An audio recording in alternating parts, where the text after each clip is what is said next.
Bueno, buenas tardes a todos. Buenas Hoy, tardes. 25 de marzo, vamos a tener la tercera clase o tercera sesión del curso Teoría del Diseño y el Conocimiento, que forma parte de la Escuela de Arquitectura y Artes Visuales de la Universidad José María Vargas. Ok. Yo no los estoy viendo en pantalla, no sé si usted, profesora, Yeo y a Michael. Yo Bueno, tengo la cámara encendida. sí, dejen la cámara encendida por lo Deje la menos cámara unos 5 encendida. minutos, no importa. Sí, sí. No, yo la tengo encendida, no la he Ah, ok. apagado. Ahora se ve, pero después se va. A lo Sí, mejor Michael es, no se ve. a lo mejor de sí. verdad es por mi internet que de verdad está fatal, fatal. Bueno, Vale. bueno, entonces fíjense, en esta sesión vamos a ver un poco cómo los procesos de percepción, primero cómo operan en la mente, cómo nuestro cerebro de alguna manera es un órgano complejo que almacena una serie de aspectos referidos a atención, lenguaje, aprendizaje, memoria, pero hay como una pieza fundamental que es la percepción, que es todo aquello que es la relación que establecemos como seres humanos con nuestro contexto y que es sobre ese tema que vamos a hablar especialmente en esta sesión. Y la percepción, la atención, la memoria, el lenguaje, el pensamiento y la conciencia interactúan y operan conjuntamente. Son como las 6 piezas fundamentales de nuestro rompecabezas, por decirlo así. Nosotros de alguna manera, ese órgano tan complejo como es el cerebro, nos sirve para construir imágenes mentales mediante un proceso cerebral complejo que combina recuerdos, experiencias pasadas y estímulos actuales a través de percepción. En tal sentido, el cerebro funciona como una especie de fábrica que procesa impulsos nerviosos para crear representaciones visuales, utilizando tanto el procesamiento descendiente, o sea, de la memoria a la imagen, como el procesamiento ascendente, o sea, del detalle al todo. O sea, que fíjense que esto es muy importante para entender la complejidad que involucra ese proceso perceptual. Ahora, ¿cómo podemos entrenar nuestra capacidad de visualización de objetos y espacios de nuestro contexto para precisamente alimentar ese bagaje de imágenes que forma parte de nuestra memoria? En sesiones anteriores habíamos hablado un poco recordando esa visión que nos planteaba Christopher Alexander del diseño como ajuste entre contexto y forma, que el diseño es una disciplina conceptual que organiza racionalmente la forma. Ahora, ¿cómo se inicia en nuestra mente ese proceso de génesis que va a devenir en la forma? Para ello vamos a apoyarnos en una lección fundamental que nos deja un maestro de la arquitectura y del diseño, que fue Carlos Raúl Villanueva, un arquitecto visionario responsable de la creación de la ciudad universitaria de Caracas, una de las obras más emblemáticas, sede principal de la Universidad Central de Venezuela, declarada por la UNESCO como Patrimonio Mundial en 2001, una obra que está considerada de máxima expresión de la modernidad y un hito de la arquitectura. Ahora, aparte de ese rol creador, Villanueva fue un docente de la Facultad de Arquitectura durante más de 30 años. De esa experiencia docente, Villanueva tuvo una amplia participación en la facultad. Y ahora, si nosotros verdaderamente queremos conocer su ideario sobre la enseñanza y la arquitectura, debemos remitirnos a sus notas docentes. Eran unas notas que él hacía como una especie de memorabilia que él hacía en unas hojas tamaño carta, donde escribía con esquemas, pequeños dibujos escritos a máquina. En la época que daba clase no existían las computadoras, todo era dibujado a mano y la parte escrita escrita en máquinas de escribir, o sea que era una especie de, solamente cada hoja de esa es una creación porque sintetiza imagen, texto, resaltado, con colores, etcétera. pero eran páginas sueltas reunidas en carpetas relativas por tema y contenidos de los distintos cursos que él dictaba. Representa un valioso instrumento pedagógico por su contenido e interés práctico, más relacionado al aprendizaje.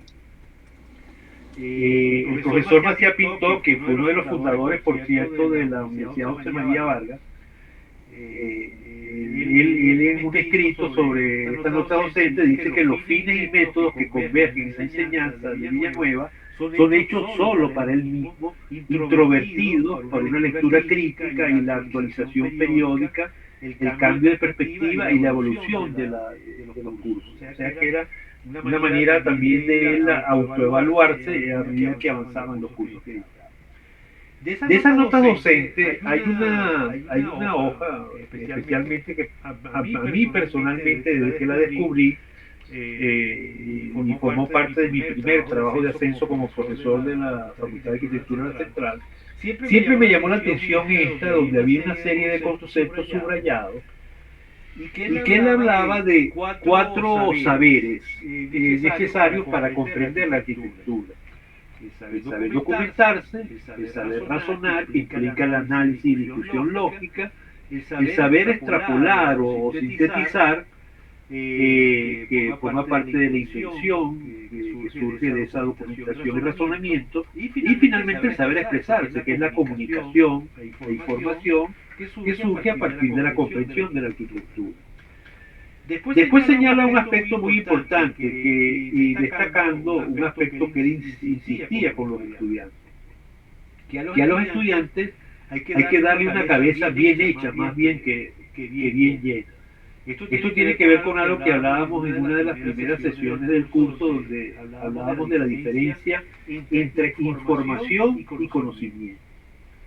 Es importante que nosotros, a través de la experiencia, construyamos conocimientos, y donde la información nos va a servir de una serie de alimentos para eso, pero de nada nos sirve llenar de información nuestra cabeza si no tenemos y no extraemos de ella un conocimiento.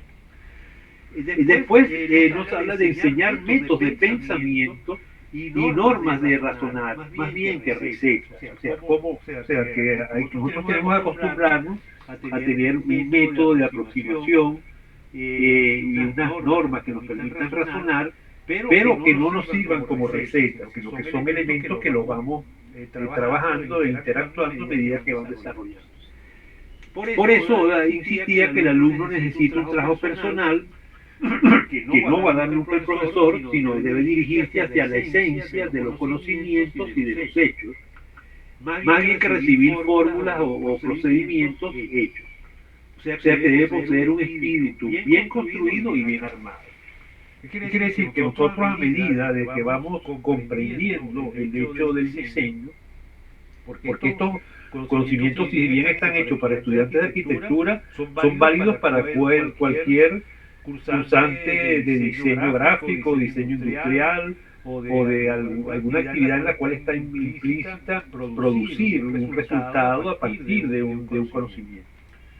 Y finalmente habla de la importancia de la amplitud cada vez mayor de los conocimientos necesarios, cada vez más amplia y compleja. Por lo tanto, se necesita saber escoger de forma racional lo que debe ser aprendido exactamente por el alumno y darle más tiempo al alumno para poder pensar y reflexionar. Y un poco lo que aspiran estos cursos, que nosotros combinamos el pensamiento, la reflexión a partir de ideas, de textos o de provocaciones que podemos hacer a partir de esta clase, pero que también podamos aplicarlas en ejemplos prácticos para ver su viabilidad en la realidad donde vamos a actuar. Ahora, cuando hablamos de este primer momento, el saber documentarse, es importante que sepamos que la mayoría de los dibujos o aproximaciones que nosotros hacemos a la documentación siempre representan un primer paso en la construcción de un bagaje de imágenes. Acuérdense de ese cerebro que vamos alimentando de imágenes para construir un bagaje de imágenes, pero procesadas, o sea que son representaciones perceptivas. Ahora, ¿cómo avanzar de esa representación perceptiva a una representación razonada, analítica, que sería el segundo paso. O sea, que ese documentazo, ese saber documentarse no sea de interés para poder trabajar el saber razonar.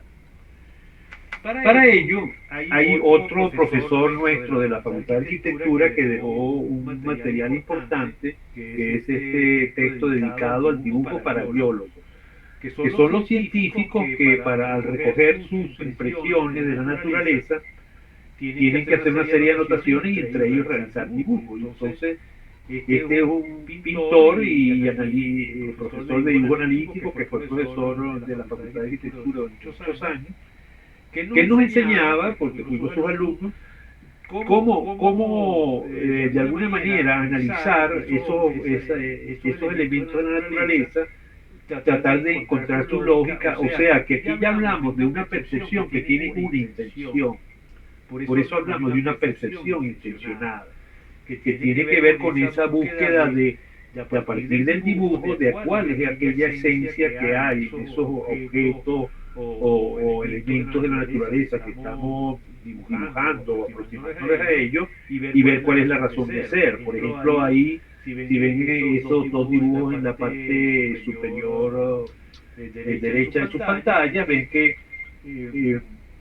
hay una especie ahí que alterna las hojas, como ella tratar de entender cómo es su composición, su alineamiento geométrico, para tratar de comprender cómo es inclusive su disposición en la planta, y eso sirve a la hora de identificar las plantas y darle su clara caracterización. Él tiene un párrafo en ese libro que nos parece especialmente importante, que hablaba de precisamente la dificultad que nosotros tenemos en tratar de extraer de estas lecciones, de los dibujos, un conocimiento. Él hablaba de que tenemos un obstáculo muy grande para tratar de entender lo que probablemente no entenderemos nunca, y ello se debe a que estudiamos las cosas que nos circundan por su aspecto exterior, por su apariencia. O sea, que estamos en la obligación de remontar la corriente con la esperanza de llegar un día al manantial. Esa frase final es interesante porque es como pensar que nosotros estamos viendo un río, un manantial, y estamos viendo que está transcurriendo por un lugar, pero no sabemos de dónde viene, de qué montaña, de qué colina. O sea, que tenemos que remontar esa corriente y llegar al manantial. Algo así sucede con esta idea de los dibujos analíticos y la percepción intencionada, que siempre nos plantea la necesidad de buscar la razón de ser de las cosas. O sea, que en este caso el croquis, el dibujo, es un instrumento básico, y eso es válido tanto para la arquitectura, como para el diseño industrial, como para el diseño gráfico. Algunos de ustedes tienen experiencia en diseño gráfico o en otras áreas de conocimiento, y deben de saber que siempre cuando uno va a aproximarse a un diseño en cualquiera de los campos, uno se aproxima a través de un croquis, y esos croquis son dibujos simplificados, esquemáticos, realizados de manera simple de aquello que percibimos, sin demasiada precisión técnica todavía, y sin emplear instrumentos de medición, y que sirve solamente para captar la idea general de un objeto. O sea, que estamos tratando de remontar ese manantial. O sea, que ¿cuáles son las características de un croquis a grandes rasgos? Bueno, primero, simple y esquemático, muestra líneas simples y claras, formas básicas y poco detalle, se hace a mano alzada, se realiza con trazos rápidos y es una forma de comunicación, y se complementa con signos, anotaciones, que son como notas que nosotros hacemos de cosas que quizás el dibujo no muestra, quizás características del material, texturas o colores que no tenemos en ese momento porque estamos dibujando con lápiz o creyón, y que sirven para caracterizar lo que estamos dibujando. O sea que en ese sentido el dibujo es una herramienta para pensar. O sea, percibir es pensar y es previo a dibujar. Cuando dibujamos y nos enfrentamos al papel, estamos resolviendo problemas estructurales. O sea, en ese caso el dibujo nos obliga a extraer la esencia de un objeto. Como decía Charles Ventillon, remontar la corriente para llegar al manantial. O sea, no dibujamos todos los detalles cuando dibujamos, sino las fuerzas, contrastes y estructuras. Y eso es algo que tenemos prácticamente desde niños, inclusive en los dibujos infantiles hay unas estructuras muy primarias que empiezan a aparecer a la hora de nosotros realizar un dibujo cualquiera en una hoja de papel. O sea que el dibujo es la prueba de que el ojo es capaz de organizar el caos y conceptos visuales coherentes. O sea, nosotros tenemos una imagen caótica del contexto y seleccionamos aquello que nos permite ordenar lo que queremos visualizar. Hay un ejemplo bien interesante para ver la importancia del dibujo. Y hay grandes maestros de la arquitectura que han dejado ejemplos en sus dibujos que lo han conservado. A veces normalmente los arquitectos o los diseñadores en general no conservan esos primeros croquis y lo terminan lo que llaman un cesto de basura. Pero un arquitecto como Le Corbusier, muy conocido, él se dedicó porque él tuvo toda una experiencia de viaje por Europa, por distintas partes. Él era suizo, pero se dedicó gran parte de su vida a desarrollar su obra en Francia. Pero antes de él desarrollarse propiamente la arquitectura, él hizo viajes por toda Europa, por Italia, por Grecia, por la zona mediterránea de Francia, etcétera. Y se realizó a hacer dibujos de los distintos sitios que visitaba. Y él le llamó la atención y hizo ese dibujo que ven ustedes en la parte superior izquierda cuando visitó un sitio cerca de Roma que es la Villa Adriana, una casa romana en la población de Tivoli, cerca de Roma, y en el 1910 realizó ese dibujo. Y ese dibujo le quedó en su cuaderno de notas y en su análisis, de su análisis posterior y que él hizo, que está en la parte superior derecha, él detectó que prácticamente ahí se confrontaban dos bóvedas, una vertical y una axial, o sea, en la dirección de la vista, que planteaban esa entrada de luces y tal, que permitía que, como muestra una foto más reciente ahí, que no le conocía, si no se la conseguí en internet, que muestra cómo en realidad esa capilla, actualmente, que muestra cómo esa luz cenital ilumina lo que es ese espacio, y en el dibujo él trata de sintetizar y expresar en una síntesis cómo esos son como dos bóvedas, que una en sentido vertical y otra horizontal, que se contraponen y generan ese efecto de luz. Él reconoce años más tarde que esas enseñanzas él aplicaría en el diseño de la capilla de Ronchamp, donde el campanario tiene esa visión de una especie de bóveda vertical y después la bóveda que se confronta con la sala principal de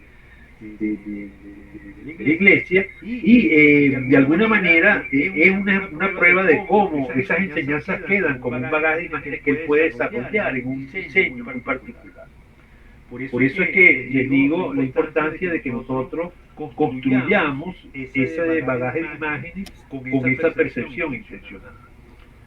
Otro ejemplo más cercano a nosotros es el caso de Carlos Rodríguez Villanueva, de nuevo, nuestro gran arquitecto.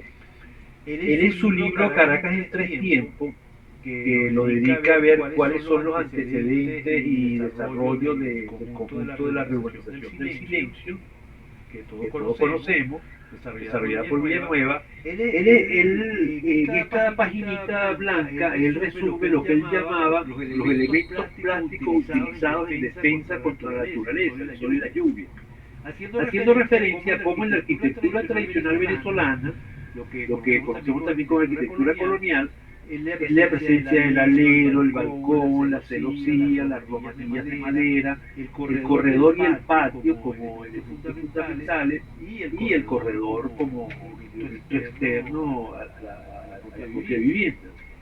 Él reconocería que estos elementos son fundamentales y él lo traba a través de ejemplos, como aquí hay unas fotos de un ejemplo que él incluye en el libro, que estas son fotos recientes, de la casona Napo arriba, quizás el testimonio más antiguo que nosotros tenemos de casa colonial, pero que son ejemplos que él ilustraba de cómo nosotros podemos extraer a partir del conocimiento de la arquitectura tradicional enseñanzas para la arquitectura contemporánea. Esto lo podríamos aplicar inclusive ya no a arquitectura, claro, yo soy arquitecto y no tengo tan a la mano ejemplos que podríamos mostrar, por ejemplo, de diseño industrial o diseño gráfico, que nos podrían ilustrar cómo las referencias del análisis contextual nos pueden llevar a soluciones totalmente contemporáneas. Porque él decía, y en una frase muy importante, a la importancia de valorar esos elementos tradicionales, esta frase que a mí me parece bien esclarecedora de la importancia de la tradición para lo que es la producción de un diseño contemporáneo.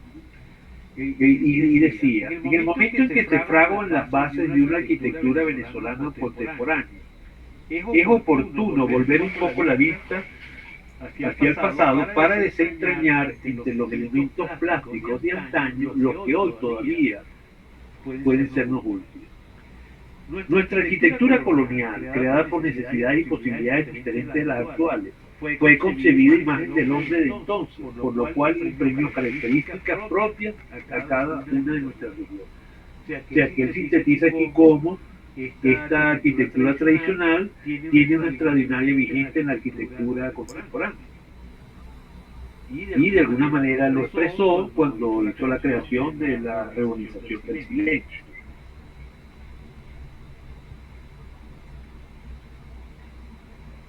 Fíjense que en el arte y el diseño opera igual un proceso de síntesis. Por ejemplo, todo el desarrollo de las vanguardias tuvo una razón de ser en esa búsqueda analítica de la realidad y tratar de sacar los elementos esenciales que tenían que ver con las tensiones geométricas, las masas, los colores, elementos que después otras teorías que veremos más adelante que se desarrollaron en paralelo con estas vanguardias del siglo XX explicaron como esa teoría de la forma, también conocida como la Gestalt, que veremos más adelante, pero que este ejemplo creo que lo ilustra muy bien. Este es un ejemplo del artista neoplasticista holandés Theo van Doesburg, que él sintetiza cómo a partir de un dibujo de la vaca, que podríamos decir que es esa percepción intencionada inicial, realiza un proceso de análisis de las líneas geométricas fundamentales, después sintetiza cómo esas líneas crean llenos y vacíos y focos de luz y de sombra, y después sintetiza lo que él considera que es como la esencia artística, conceptual o abstracta, que es el concepto ese del abstraccionismo, que parte precisamente de una realidad conceptual. O sea, que vemos como de una realidad, vamos a decir, muy formal, muy formalista, se puede llegar a una solución totalmente abstracta. Sí, y también, y disculpe que le interrumpa, con respecto a los colores y los tonos. Exacto, fíjate que inclusive las fuerzas que puede haber ahí, tal, los colores los contrastan. Exacto. Es una manera pues de ver cómo, y es algo que veremos más adelante, cómo el diseño, por ejemplo, tiene que utilizar estos principios que de alguna manera fueron inaugurados en la vanguardia del siglo XX y que hoy todavía tienen una vigencia extraordinaria. Sí. Sí, entonces, un poco volviendo a nuestro esquema, que yo lo llamo el método Villanueva, de esos 4 momentos del saber. Ese saber documentarse es fundamental y la base para nosotros poder razonar, para poder analizar. O sea, que una buena percepción, una buena síntesis documental va a ser la base para nosotros establecer un buen análisis. Y tener la base, desde luego, para interpretar críticamente los objetos y espacios y poder sintetizar. Y por lo tanto saberlo expresar, que es la fase, podríamos decir, de creación de la forma. Fíjense que con esta espiral yo quiero ilustrar que este es un proceso que no se puede ver lineal, porque nosotros podemos subir o bajar en estos niveles de acuerdo a cómo vamos avanzando en el proceso de creación. ¿Qué quiere decir? Que nosotros de repente en el proceso de síntesis o de análisis vemos que tenemos que volver a documentar y volver afinar esa vista y buscar inclusive otros objetos relacionados para poder complementar esa visión que puede haber sido distraída o que no consideró lo que era necesario para lo que le interesaba. Esto quiere decir que el proceso de documentación, como inicio del proceso de comprensión y de análisis de la forma, no es un proceso lineal. Y en ese sentido hay una teoría psicológica que explica este proceso y que surge precisamente a principios del siglo XX como acompañando la realización de la vanguardia y fue fundamental en la creación del Bauhaus, que como un elemento que trastocó la visión tradicional del arte, la arquitectura y el diseño, y que es la escuela de la Gestalt. La palabra Gestalt proviene del alemán y se traduce al español como forma, figura, configuración o estructura unificada. Es un término fundamental en psicología que se refiere a la idea de que la mente percibe los elementos como un todo organizado y no simplemente como la suma de las partes individuales.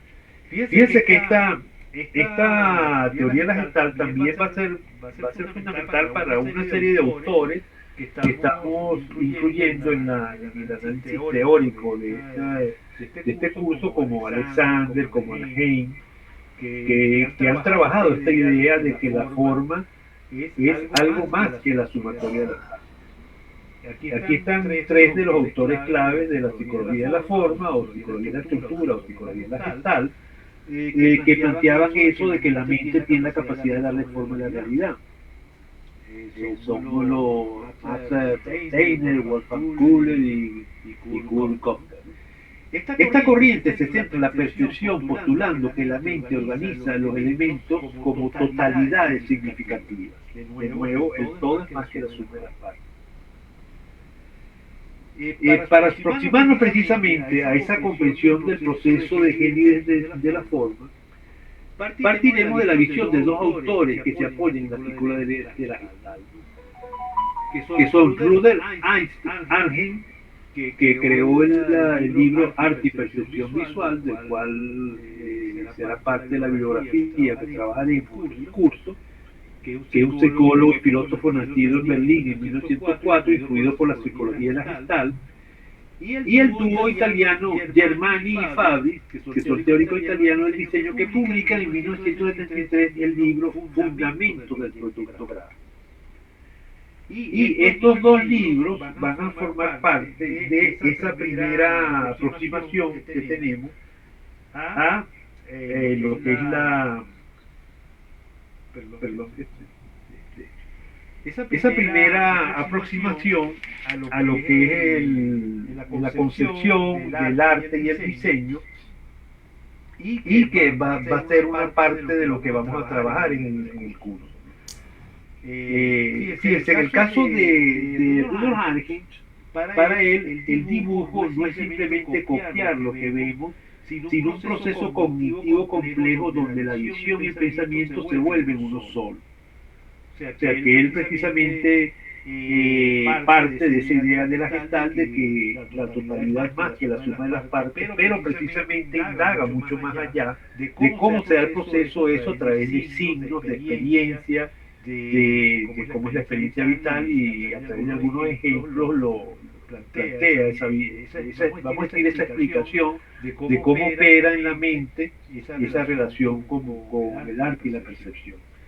Por otra parte, Germán y Fabi, en su libro de Fundamentos del Proyecto Gráfico, va más allá hacia lo que es los principios de composición. O sea, de cómo esa idea de organizar el espacio nos permite sistematizar los elementos de la composición y por lo tanto nos facilita la comprensión de la teoría de la forma. O sea, que es una especie de, sin hablar de que podemos decir que es un manual, es un instrumento que nos aproxima a esas categorías que tenemos que identificar y valorar a la hora de poder entrar en el análisis de un proyecto gráfico.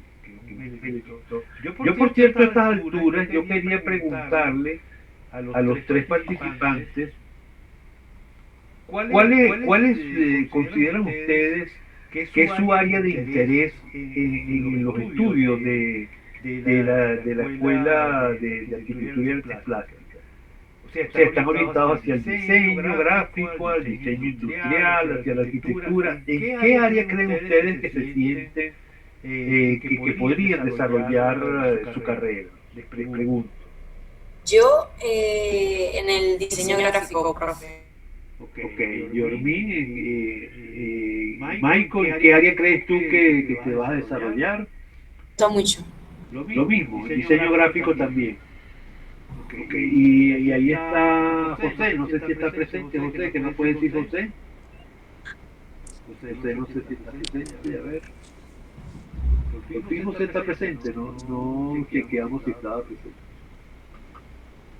Está Michael y José por fin creo que no se conectó, ¿no? Bueno, San José, o sea que ustedes están más hacia el diseño gráfico. Bueno, fíjense, yo creo que en ese sentido, este libro, creo que de Yarmini Fabri puede ser interés. Nosotros vamos a trabajar y quiero un poco hablarles de lo que va a ser, a ver si lo tengo aquí ya.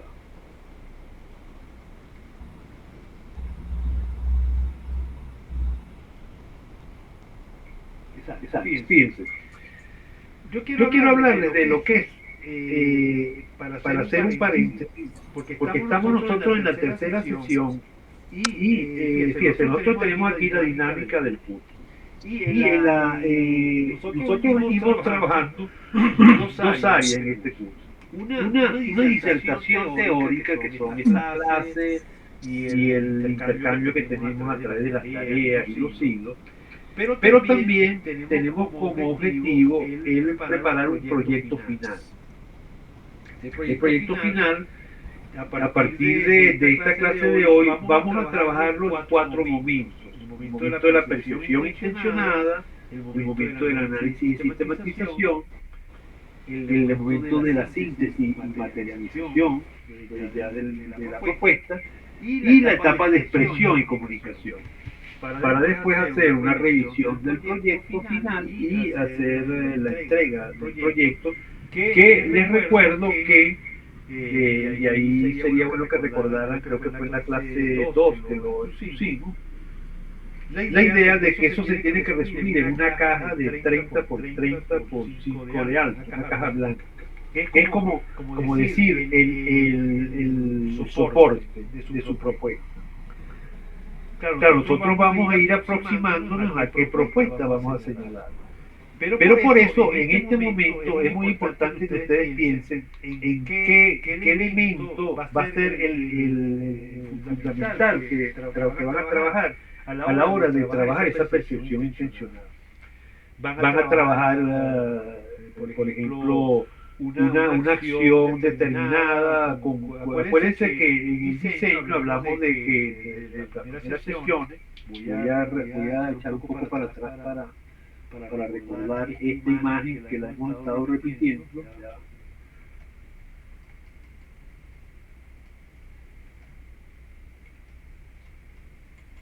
Esta, ¿no? De esa realidad de lo que es el diseño como relación entre el contexto y la forma.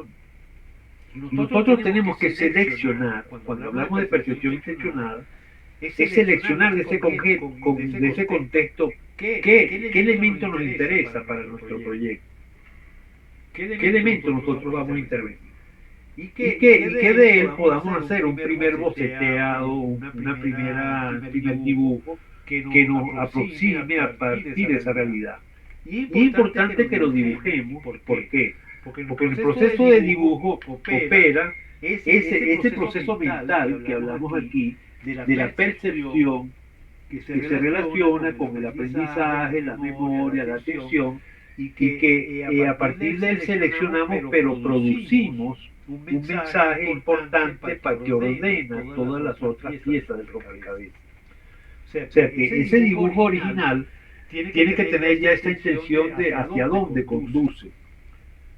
Les voy a dar un ejemplo que yo tuve la experiencia, lástima que yo no haya conservado ese material, pero yo tuve la gran experiencia de hacer un curso de diseño de carteles con el maestro Santiago Pol.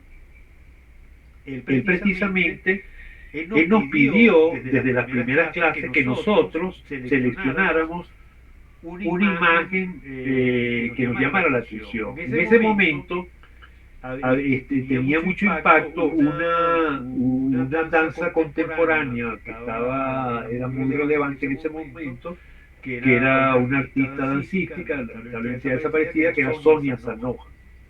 Entonces yo escogí una imagen de Sonia Sanoja y a partir de ella empecé a elaborar todo mi proyecto gráfico. O sea, la vinculé con la idea de que el proyecto gráfico era un cartel para promocionar a Sonia Sanoja, pero yo partía de una imagen en la cual tuve que, puede ser de una foto, puede ser que de repente vaya a un sitio y la dibuje, pero de alguna manera un objeto real que tuve que dibujar, y a partir del análisis y de todo el avance que hubo, de colores, tipografía, etcétera, que son elementos que vamos a ver a lo largo del curso, se pudo producir ese proyecto de cartel. Algo así tendrían que trabajar ustedes, o sea, tendrían que imaginarse que ustedes van a pensar qué objeto van a seleccionar, qué objeto van ustedes a manejar como elemento fundamental. Y para eso les quiero mostrar lo que va a ser, déjenme copiar aquí, ya va que tengo que... Ay, aquí tengo un problema ahorita, tengo que conectar el pendrive. Voy a cortar la cámara un momento. Vale.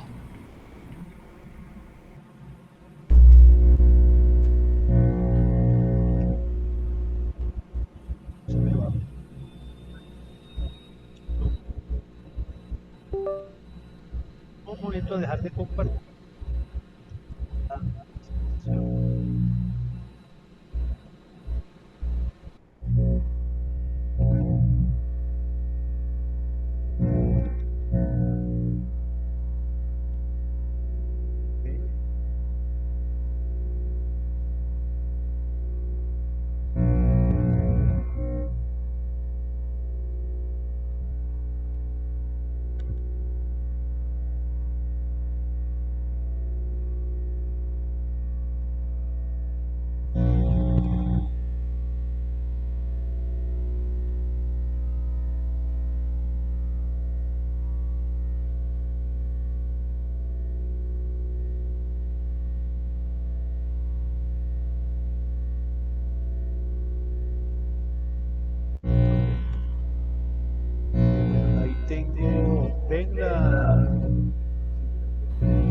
Se escucha como interferencia, profe.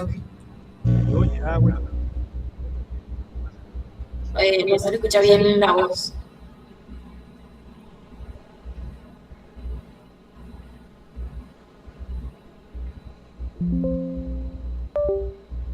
No sé si es mi internet, pero no escucho bien. Bien, ¿me escucha? ¿Me escucha ahora? ¿Me escucha mejor ahorita? No. ¿No? Espera, ¿verdad? Se escucha como interferido, no sé si ustedes me escuchan bien a mí. ¿Y ahora me escucha mejor? No, se le entiende bajito, muy bajito. ¿Y ahora? Un poquito más alto, pero igual sigue estando la interferencia. Espera, a ver. ¿Y ahora? ¿Ahora me oyes mejor?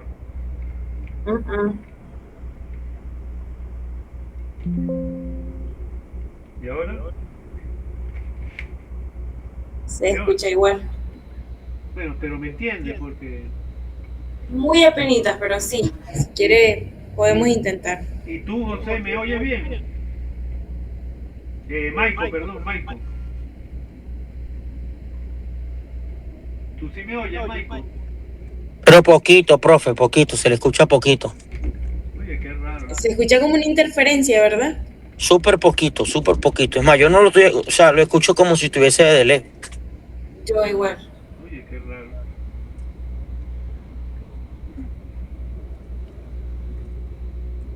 De hecho, a la profesora que nos está acompañando, no sé si está hablando justo en este momento, pero no se le entiende nada, o sea, no se le escucha. Sé que está hablando porque se enciende su cuadradito, pero de verdad no se le escucha nada. No se le escucha nada, a ella tampoco. A María Teresa no la oigo.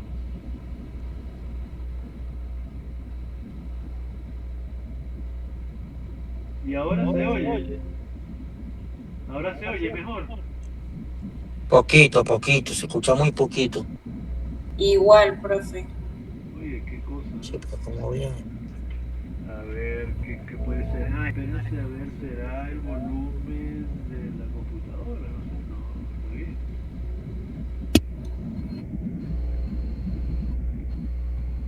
Esperen, voy a hacer una prueba, a ver, ya. No, el profesor no se escucha. Mejor? ¿Ahora me oyen? O sea, se le entiende, pero muy, muy, muy a legua y muy lejos. No, yo no le escucho. ¿Tú no me escuchas ahora? Yo apenita. Bueno, ahí ya no se escucha nada.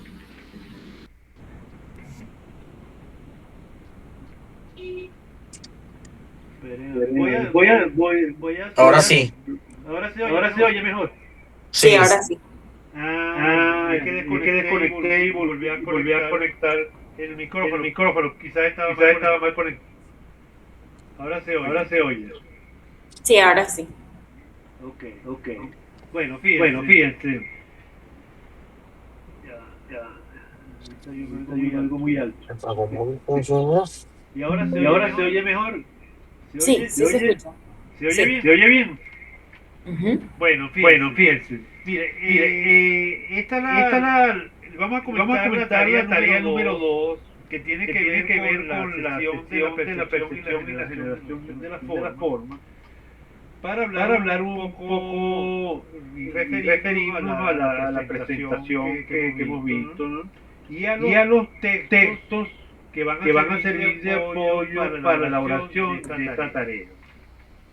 En ese sentido, un poco la idea de esta tarea va a ser un poco indagar en la génesis perceptual de una composición visual desde la teoría de Arnheim.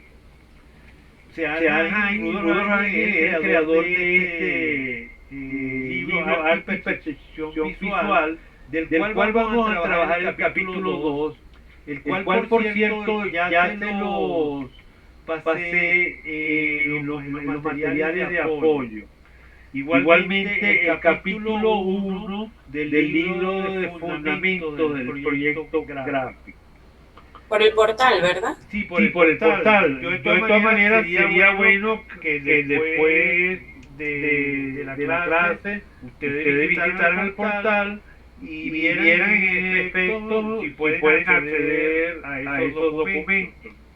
Vale, está bien. Yo le aviso. Okay. Yo le notifico. O sea, el título de la tarea es la forma como estructura perceptual. Análisis crítico de una obra u objeto visual. Eso es muy importante dentro de lo que hablamos anteriormente. Fíjense que podemos imaginarlo, esa diapositiva que le mostraba de esa obra conceptual de Theo van Duyser, por ejemplo, que él dibuja una vaca y él, a partir de un análisis crítico, él llega después al objeto visual. En este caso, para la tarea, lo que nos interesa es tener ese dibujo inicial. Ya después el análisis más detallado lo vamos a hacer a partir de a posteriori. Ahorita lo que nos interesa es saber cuáles son los elementos analíticos que tenemos que utilizar a la hora de aproximarnos a esa obra que hemos seleccionado. En ese sentido, ¿cuál es el objetivo? Primero, comprender la percepción visual como un proceso de cognitivo estructurado. ¿Qué quiere decir? Que nosotros vamos a ver ese objeto como una estructura que la podemos visualizar desde distintos aspectos, su contraste, su fondo, la relación que él tiene, su historia, su antecedente.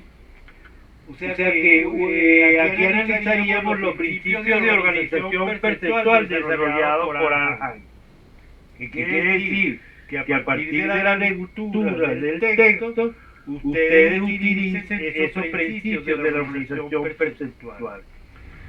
Después, la importancia de relacionar eso con los compuestos básicos de composición: forma, equilibrio, tensión, dirección y estructura, en el proceso de concepción del diseño, basándose en los principios de Jermini Pavlik, que establece en su libro de Fundamento del Proyecto Gráfico.